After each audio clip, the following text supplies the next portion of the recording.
앞서 전해드린 대로 박원순 전 시장 피소 사실 유출 의혹이 성추행 의혹에 버금가는 후폭풍을 낳고 있습니다.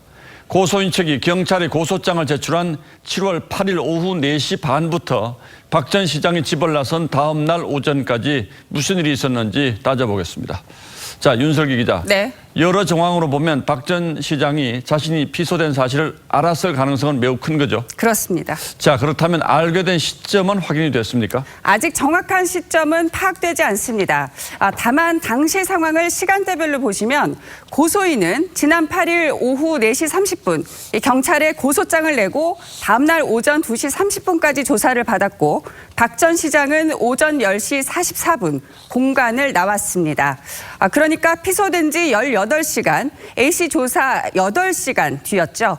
박 전 시장이 자신의 피소 사실을 최대한 늦은 이날 오전에 알았다고 가정을 해도 피소 만 하루가 안 돼 상황을 알았다는 얘기입니다. 그렇다면 당사자들을 제외하고 이 18시간 동안 박 전 시장 피소 사실을 알고 있었던 곳은 경찰 그리고 청와대뿐입니까? 네, 현재까지 확인되기로는 그렇습니다. 서울시도 규정상 수사기관의 통보 대상이지만 통보를 못 받았다고 했고 경찰도 시에 통보를 하진 않았다고 했습니다. 박 전 시장 피소 보고는 서울지방경찰청, 경찰청, 청와대 순으로 이어졌죠. 고소장 접수부터 경찰의 청와대 보고까지 2시간 30분가량 걸렸습니다. 이 경찰과 청와대 모두 보고만 있었지 유출은 없었다는 입장이죠. 자, 그렇다면 아무리 서울시장이라고 하지만 이런 사실을 경찰이 청와대에 보고한 이 절차에는 문제가 없습니까?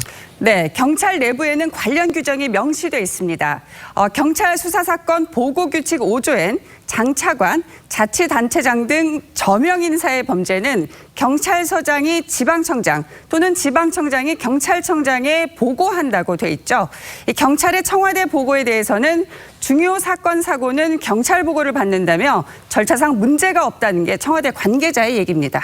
자, 그런데 여기서 박 전 시장에게 이 정보가 유출됐느냐 이게 지금 논란거리잖아요. 그렇습니다. 일반적인 경우에 보통 사람은 이런 경우에 자신이 알게 되는 건 언제쯤입니까? 통상 소환 조사를 통보받을 때입니다.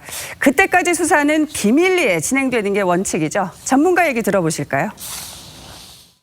출석 요구할 시점도 아주 디테일한 내용들 다 공개하지는 않습니다. 고소 내용을 알려주게 되면 증거인멸이라든지 도주라든지 수사상의 어떤 장애가 특히 성범죄 사건일수록 수사 보안은 철저히 지켜져야 한다는 지적이죠.